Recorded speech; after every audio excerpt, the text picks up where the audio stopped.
Kingdom సినిమాలో ఇక్కడ కనిపిస్తున్న కొత్త విలన్ ఎవరు? ఆయన పేరు ఏంటి? ఎక్కడి నుంచి వచ్చాడు? ఇంతకుముందు ఏదైనా సినిమాలు చేశాడా? అంటూ ఇలాంటి క్వెషన్స్ అయితే మనము ప్రెజెంట్ సోషల్ మీడియాలో వింటున్నాం.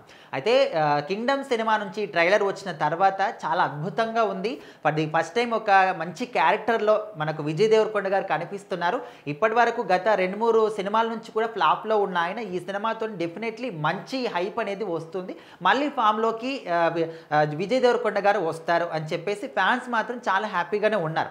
సో మనము ఆ ట్రైలర్ మొత్తాన్ని క్లియర్‌గా గమనిస్తే కొత్త విలన్ క్యారెక్టర్ అనేది మనకు కనిపిస్తుంది.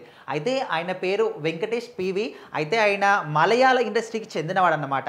అక్కడ అంటే తన కెరీర్ ఎక్కడి నుంచి స్టార్ట్ అయిందంటే చిన్న చిన్న షూట్స్ చేస్తూ ఆ తర్వాత షార్ట్ ఫిలిమ్స్ అని ఆ తర్వాత ఇంకా కొద్దిగా సైడ్ క్యారెక్టర్లు అని చెప్పేసి ఆ తర్వాత మంచి మంచి క్యారెక్టర్లు రావడం అనేది ఆయనకు మొదలైందన్నమాట.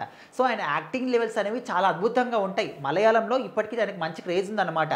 ఆయన చాలా కింది స్థాయి నుంచి కెరీర్‌ని స్టార్ట్ చేసినప్పటికీ ప్రజెంట్ అయితే పెద్ద పెద్ద సినిమాలో స్టార్ హీరోల పక్కన కూడా మంచి ప్లేస్‌లని సంపాదిస్తూ ఉన్నారు. సో అలాంటి వ్యక్తి మన తెలుగు సినిమా ఇండస్ట్రీలో కంటపడడం అనేది చాలా అదృష్టం అన్నమాట. ఎందుకంటే మనకు తెలుసు మన తెలుగు వాళ్ళు ఎవరినైనా కూడా ఆదరిస్తారు. వాళ్ళకు యాక్టింగ్ బాగుంటే చాలు. వాళ్ళు ఎవరైనా కావచ్చు, నార్త్ సైడ్ నుంచి కావచ్చు, సౌత్ సైడ్ నుంచి కావచ్చు, ఎక్కడ వాళ్ళైనా కానీ వాళ్ళ యాక్టింగ్ బాగుందా మన తెలుగు ప్రేక్షకులు ఖచ్చితంగా ఆదరిస్తారు. సో ఆ విధంగా వేరే ఇండస్ట్రీ నుంచి వచ్చిన వాళ్ళు మన తెలుగులో సెటిల్ అయిన వాళ్ళు చాలా మంది ఉన్నారు. హీరోలు కావచ్చు, హీరోయిన్లు కావచ్చు, సైడ్ క్యారెక్టర్లు కావచ్చు, కామెడియన్స్ కావచ్చు, చాలా మంది కూడా ఉన్నారు.